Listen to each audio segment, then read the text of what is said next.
Kinetics, the Scarlack laughed. Metal slingers. We call them firearms, Anita told him. The Scarlack was the ugliest thing Anita had ever seen. He had 6 legs, 4 arms, and a pair of pincers and a venomous tail that reminded her of a scorpion. His exoskeleton was a sickly yellow, and his mandibles made an awful clacking noise when he got excited, which he did, a lot. Cthulhu was an excitable guy. The Scarlack laughed again. The rest of the gang laughed with him. Anita laughed too, nervously. She never asked for this. She'd just been trying to get away, make a new life for herself on the frontier. If she'd known it would be like this, she'd have stayed on Earth. She'd have still been homeless, but at least she wouldn't be tied up, or at risk of being eaten. Cthulhu's antenna wiggled in amusement. His bug eyes and mandibles didn't allow for much expression, but Anita had been learning his tells. She had no choice.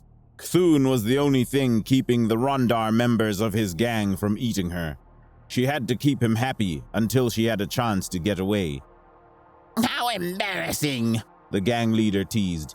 You prims think you can settle the stars, and you don't even have real guns. Well, Anita was pretty sure a pistol would kill the hell out of Cthulhu, but she wasn't dumb enough to argue with the thing. She shrugged as best she could. You know. Cthulhu chuckled again.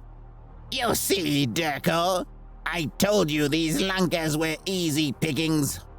I wouldn't be too sure about that, Durko rumbled. Durko was Cthulhu's lieutenant, or second in command, or something. He was a Grodo, big and wide. His body was covered in red armored plates. Anita had heard their nobles engraved their carapace with gold, but Durko didn't have anything like that. Being a commoner didn't make him any less dangerous. She'd felt the Grodo's grip. He could squish her skull without even trying. Cthulhu's mandibles clacked. Why not? Don't play dumb, Cthulhu, Durko chided. You heard the rumors same as me. Then let dealer. Cthulhu's antennae wiggled in irritation. You really believe that dumb story? That's a stupid name, Glod spoke up.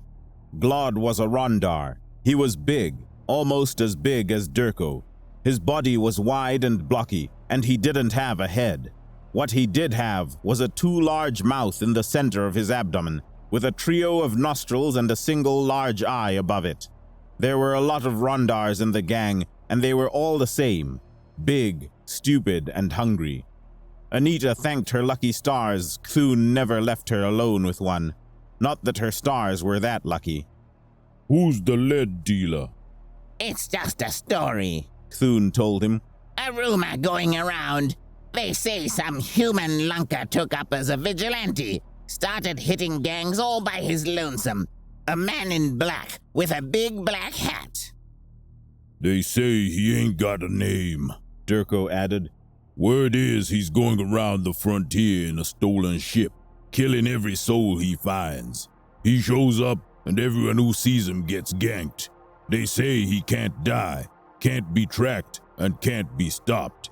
He shows up out of nowhere, and the only things he leaves are broken bodies and the sound of thunder. They say a human does that? Glod scoffed. One of his meaty hands clamped down on Anita. The Rondar lifted her in the air. A puny primitive human? Like this boy? Anita was definitely not a boy, but Rondar were stupid and had no concept of gender. That's a girl, Glod. Durko rolled his eyes. Put her down. Look at him, Durko. Glod shook Anita for emphasis. He's soft and weak and tiny. How could a human kill anything? Put her down, Glod. Cthulhu clacked menacingly. What did I say about touching the merchandise? All right. Glod dropped Anita. She couldn't scramble away from him, tied up as she was, but she wriggled and rolled as far as she could. I'm just saying, humies ain't that tough. I told you it's just a story, Cthulhu reminded him. I ain't so sure, Durko told him. A bunch of gangs gone missing in the last few months. Big gangs, serious players. The grotto's voice was grave. The Hiffles, the Clonks, even the Brill gang. The Brill gang? Cthulhu cocked his antennae. Ain't that run by a Grotto noble? Sure was, said Durko. Brill Azure of House Azure. Word is he got bored living the high life and came out here to stomp all over the Prims. And he's missing? Cthulhu sounded concerned. He ain't missing, Durko told him. Brill's as dead can be. House Azure's all up in arms about it. And you think a human did it? Cthulhu gave a contemptuous hiss. A human killing a Grotto noble? Don't know, Durko shrugged. Could be. Nonsense. Well, something killed him, Durko was sure. I seen 2 Azure strike teams this month.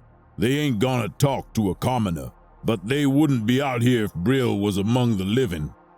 Nonsense, Cthulhu repeated. If something took out Brill, it sure as scat wasn't a human. Maybe he done pissed off one of the syndicates.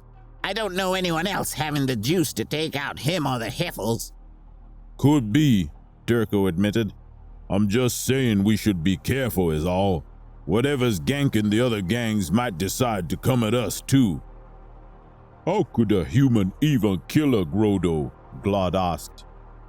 How would I know? Durko scowled at the Rondar. It's just a rumor. A stupid rumor, Glod agreed.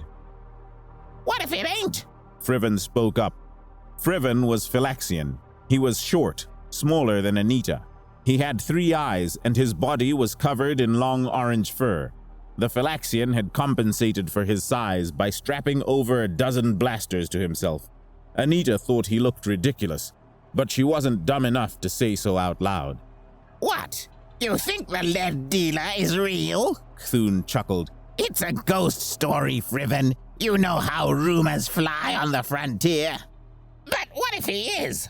Friven's eyes darted around nervously, like he expected a human in a big black hat to appear at any moment. What if there's a human out there hunting outlaws? Then he's an idiot, Cthulhu replied. A dead idiot if he's dumb enough to show his face. If he is real, he ain't gonna be doing much, Durko pointed out. If some human killed a Grotto noble, he'd have strike teams after him and a bounty on his head.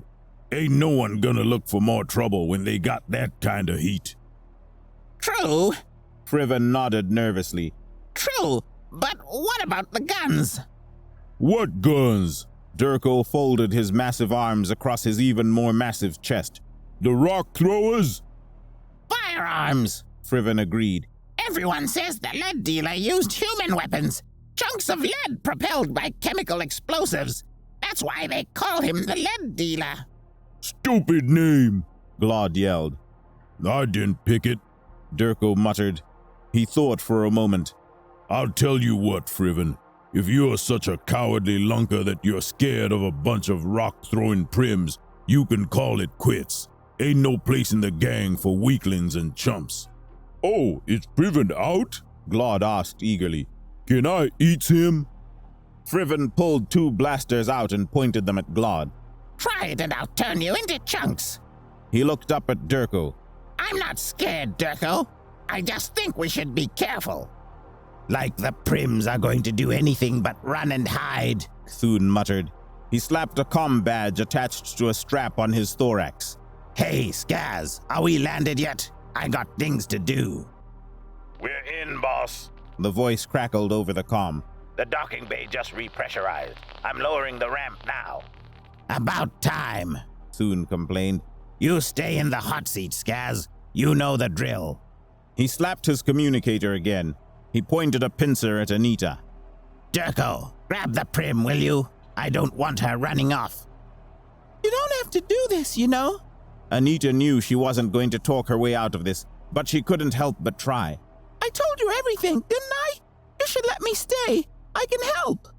You are helping, Thune told her. We're going to be hitting a human colony in a couple days. Little town called Far Away. The thing is, you humans are a new species. I don't know the going rate. So we're taking you to a dealer. If he pays a good price for your scrawny hide, we'll set up to take some slaves. If you don't, we're gonna feed you to Glod, Durko said seriously. so you best not put a kink in the deal. But I can help you. Anita pleaded. I can do stuff. Get into places. Be sure to tell Bonvi that, Said Thune. might help your price a bit. He watched the door detach and lower into a ramp, then turned to the rest of the crew. 15 aliens, all armed, all jerks. Durko, Glod, and Friven are with me. We're going to go sell this little prim. The rest of you stay with the ship. I got a supply delivery coming in the next hour. I expect you lunkers to load up the stuff. Some of the crew muttered complaints. Thune clacked. And no whining. You stock up today or we don't eat tomorrow. Or drink, Durko added. be careful with the booze, lunkers. Last time you broke a whole crate. He reached down and grabbed the metal cable that was wrapped around Anita. He tucked the human under one massive arm like a bag of groceries. We'll be back in a bit. It was an awkward trip. Kentel Station was crowded. Various species cast curious glances at the bandits and their human cargo. Anita noticed that every single one of them had a gun. Armed or not, no one gave Cthune's crew and their captive human so much as a glance. Anita's vague plan of calling for help evaporated in the face of their indifference. The group boarded a transit tube. Kentel Station was big, too big to walk. The tubes were a quick way to get from place to place. Anita had been expecting something like a subway train, or maybe a turbo lift, but it was just a platform in a big empty tube.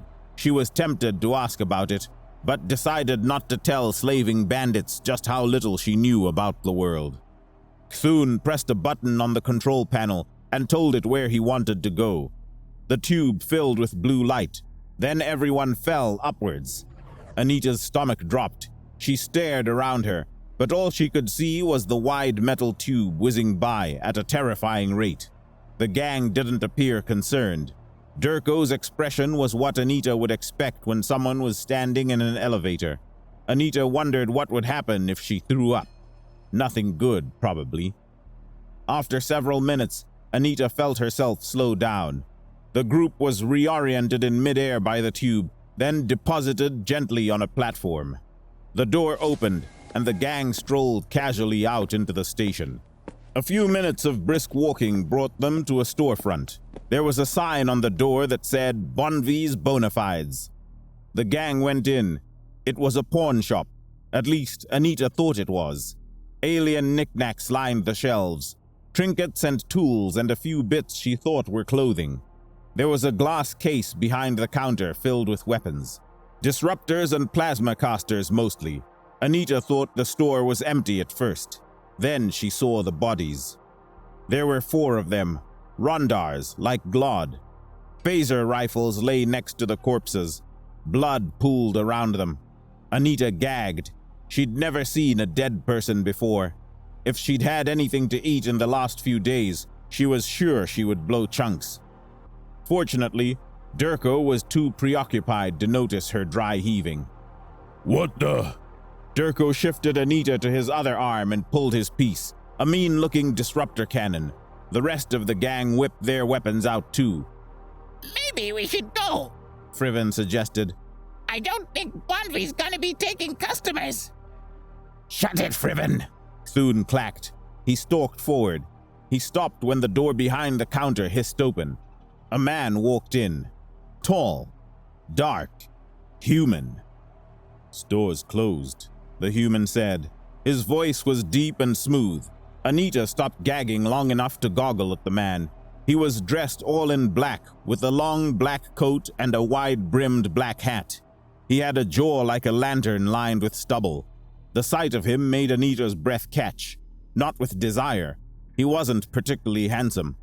Anita froze for the same reason a mouse freezes when it sees a panther. Anita had met some scary people in her life. The gang holding her were only the latest in a long line of predators she'd had to deal with. Some she'd outsmarted, some she'd escaped. None of them scared her the way the man in black did. He moved with deadly grace. His eyes were colder than the void. Everything about him screamed death. The man looked at the gang as he walked around the counter. They were all pointing guns at him. He didn't seem to care. "Store's closed," he said. His eyes flicked to Anita, then back to Cthulhu. Where's Bonvi? Thune demanded. "Store's closed," the human repeated. A hand slid his long black coat back, revealing the revolver on his hip. Thune sized the human up. He didn't like what he saw. You killed him, didn't you? The man in black said nothing. Boss? Friven spoke up. Boss? I think that's him. That's the lead dealer. I told you to shut it, Friven, Thune growled. There ain't no such thing. He pulled 2 more guns to point at the human. I got business with Bonvi. If you ain't killed him, I'd like a word. "I told you the store's closed," said the man in black. "You can leave, or I can make you leave." Make us leave? Durko smirked. You got gigs, Prim. We're 4-1, and we got you dead to rights. The man in black said nothing. You hear me, Lunka? Durko demanded. Forget him, Durko, Cthulhu clacked. It's not worth it. We're leaving. The gang backed away from the man, weapons steady. Anita finally stopped staring long enough to panic. Scary as the man in black looked, he was human, a dangerous human. He might be the only person on the station able and willing to help her. Anita needed help. She'd spent 2 days trying to wriggle out of her bonds or convince the bandits to let her go. It was nothing doing. She'd hoped to have better luck with Bonvi, but Bonvi was dead. No Bonvi meant no sale, and Anita was going to be fed to Glod. Wait! Anita called. Help me! You have to! Durko thumped Anita on the head. The Grodo pulled the punch, but it still knocked her senseless. Anita went limp. Dimly, she heard Cthulhu say, The name's Cthulhu. Tell Bonvi we stopped by. I'll do you one better, said the man in black. Leave the kid. I'll make sure you get what's coming. Anita blearily looked up. The man in black wore an annoyed grimace. Cthulhu had stopped backing away. We'll get what's coming? I don't like the sound of that, Lunka. Good. There was a boom. Loud. Cthulhu fell over. The man in black had a pistol in each hand. Anita hadn't seen him draw. She lolled her head to the side. Friven and Glod were on the ground, dead or dying. A quick draw? Did the man in black shoot so fast it only sounded like one shot? Durko pulled the trigger on his cannon. Nothing happened. The human holstered his pistols. Durko pulled the trigger again. He stared at his disruptor, then glared at the human. You've got a nullifier. Yep. The man in black reached into his coat. He pulled out a pump-action shotgun. He clunked around into the chamber. Set the kid down and you can walk. Let me guess, said Grodo. Them primitive metal slingers don't got a power source. A nullification field won't stop 'em. Put her down, said the human. There's just one problem, Lunka. The Grodo threw his cannon. Metal slingers won't hurt me. The man in black dodged. A strong hand clamped around Anita. And I don't need no guns. He threw Anita at the human too. The man in black dropped. Anita flew past him, crashing into the glass case behind the counter. The glass held. The girl bounced off to smack against the counter. She heard the boom of the shotgun as she tumbled to the floor. The shotgun boomed again. She should probably be doing something. She couldn't. The impact had knocked the air out of her. Anita lay there. Her head hurt. Her back hurt. Her ribs hurt. She'd taken beatings before. She was pretty sure she wasn't dying. She wasn't sure if she'd be able to move. Not that she could do much anyway. She was still tied up. A minute later, the man in black came back around the counter. He hoisted Anita upright. She gasped. Her ribs were definitely bruised, maybe broken. The man examined the cables wrapped around her. Restraining coil, he remarked. You know the code? 138 7. She'd seen Durko use it when he let her out to use the bathroom. The other human reached behind her, tapping into the device at the upper center of her back. The coils retracted. Anita slumped back to the ground. Oh God. She stretched her arms. That was so much better.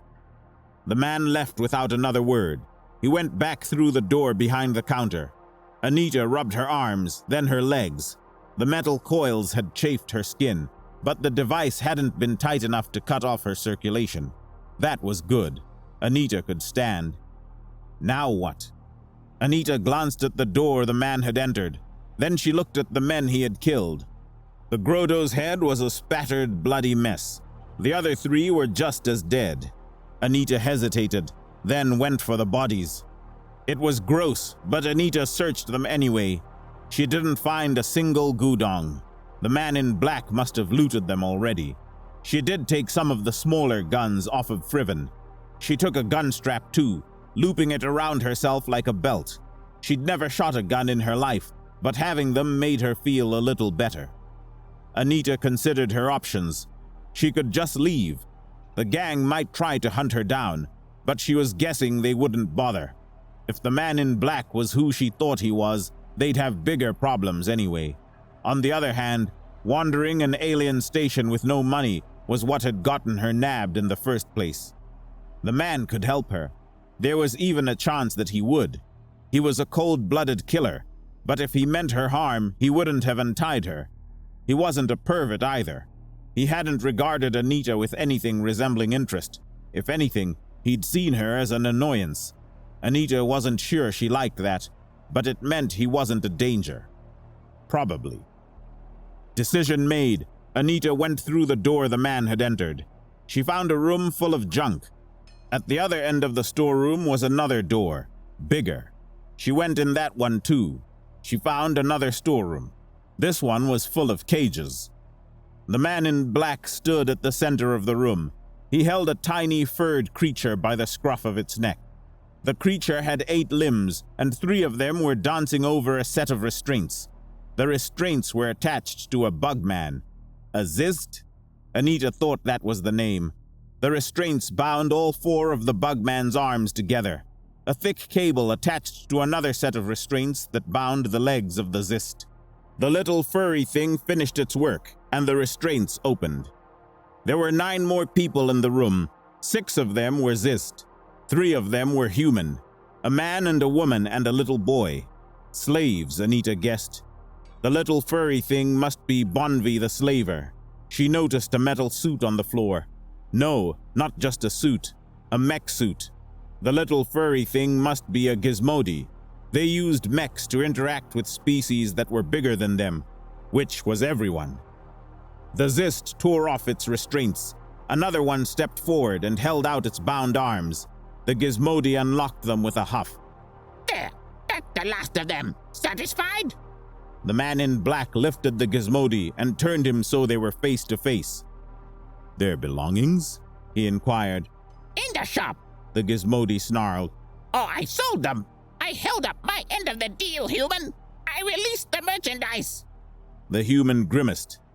I guess you did. So, you'll let me go now? Bonvi's eyes flicked to his mech suit. Like you promised? Yup. The man in black tossed Bonvi up in the air. One of the Zist snatched him. You're free to go. The gizmodi squealed. Human! Human! This wasn't the deal! Sure it was, said the man in black. I said I'd let you go, and I did. What happens after ain't my concern. Human! You son of a... Bonvi was unable to finish his sentence, mostly on account of the Zist crushing the life out of him. The bugman wrung the gizmodi like a dish rag and tossed his corpse into one of the cages. Thank you, human, said the bug. That was satisfying. The man in black tipped his hat. You're welcome. He looked around at the group. All right, let's get a move on. He turned and walked past Anita and back into the shop. Anita and the slaves followed. The human walked around the counter.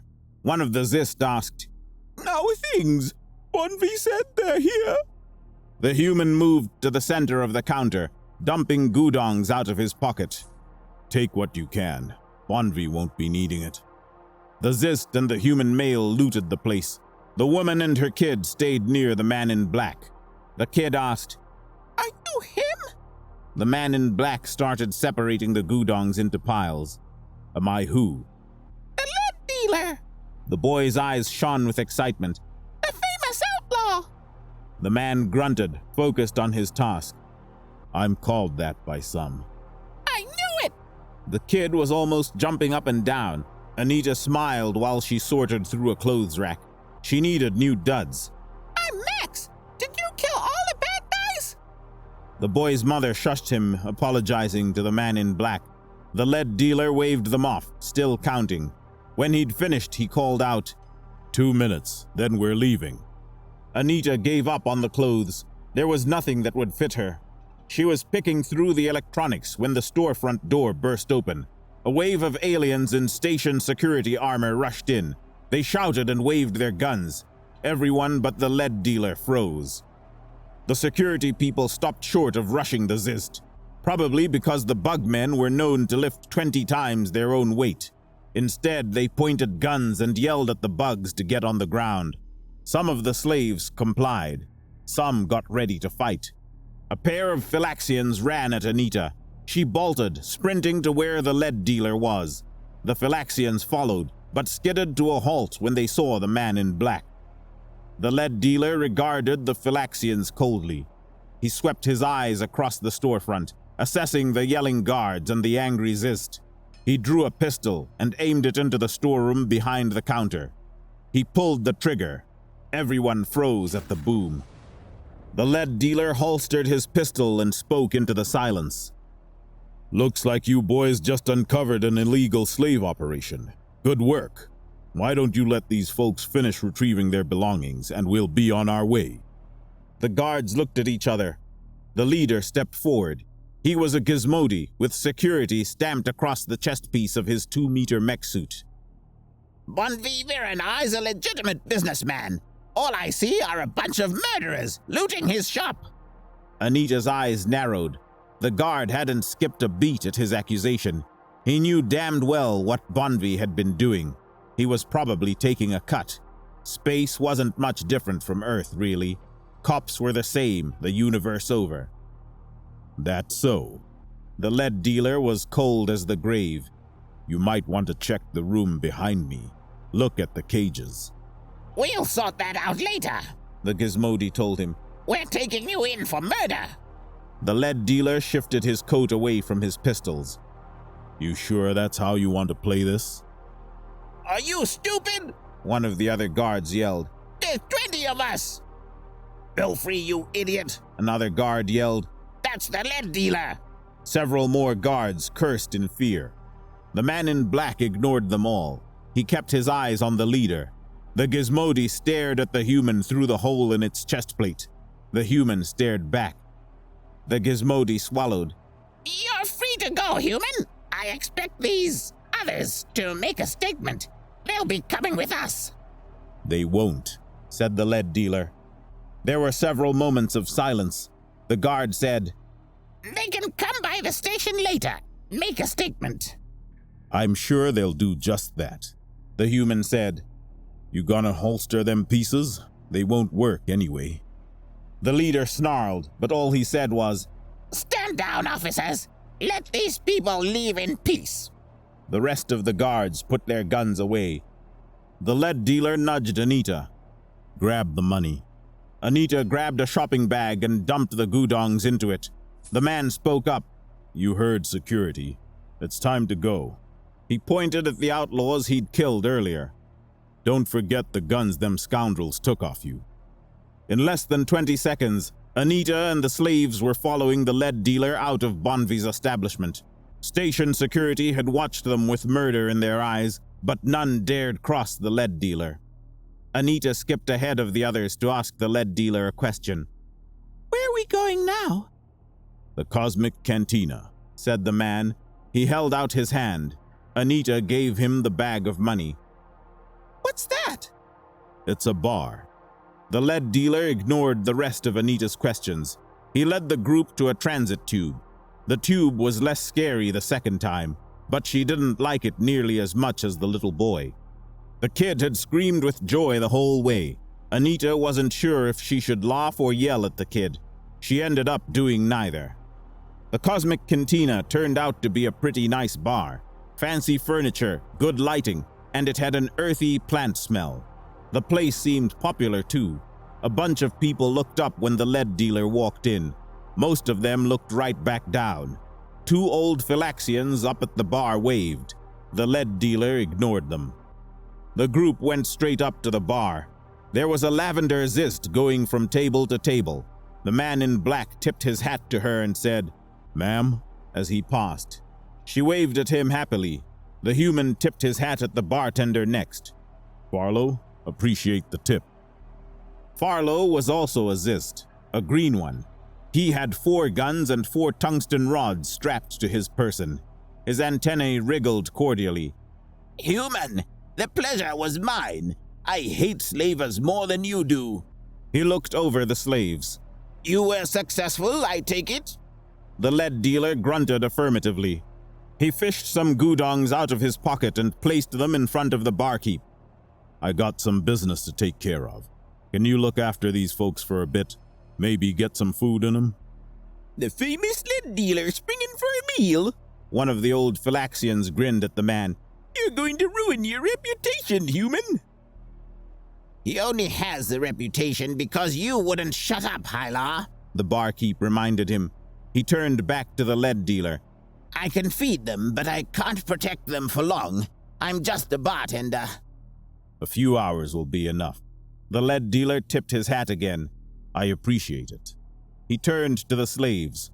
"All right, folks. Get yourselves a seat. I gotta take care of something. But Farlow and Gilia will look out for you till I get back." He handed the bag of money to one of the Zist. "Here, parcel this out. Get yourselves some grub." Anita moved towards the Zist with the money, but the lead dealer pulled her aside. "The men that took you," he asked, "are there more?" Anita nodded. 13 more. Still on the ship. The man nodded. "Which dock?" C-17. The lead dealer turned and walked away. Wait! Anita called. Take me with you. "No." The man in black kept walking. "Stay here. Eat a burrito." Anita wanted to argue with the man, but the thought of burritos stopped her. She hadn't eaten in 2 days. She let the man walk and got her share of gudongs from the Zist.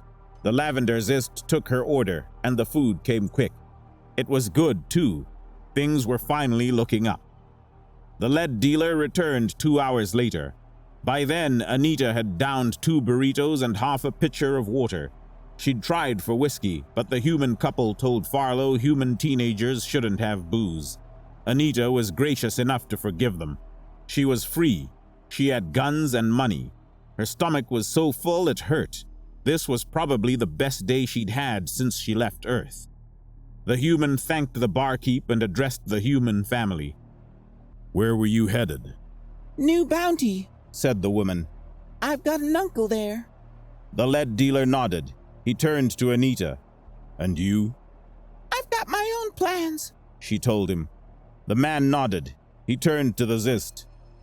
"Any of you know how to fly a ship?" All 6 of the Zist raised their hands. "There's one in Dock C-17. It's yours. Only stipulation is you gotta get these folk." He pointed at the family. "The New Bounty. Any takers?" The Zists looked at each other. One of the purple ones spoke. The voice was female. We will gladly take it. Thank you, human. "Just see that they get there," said the man. "The ship's stocked. I'll walk you down there if you're all ready to go." It was another walk and another transit tube. The station was still crowded, but the crowd parted around the lead dealer like he was a walking bomb. Soon the group was in front of Cthulhu's ship. Anita watched the others heap praise and thanks on the man in black, something he tolerated with barely restrained annoyance. When the last of them had boarded, the lead dealer frowned down at Anita. "You sure you don't want to go with them?" Nope. Anita smiled. I'm coming with you. "No," Sure I am, she said.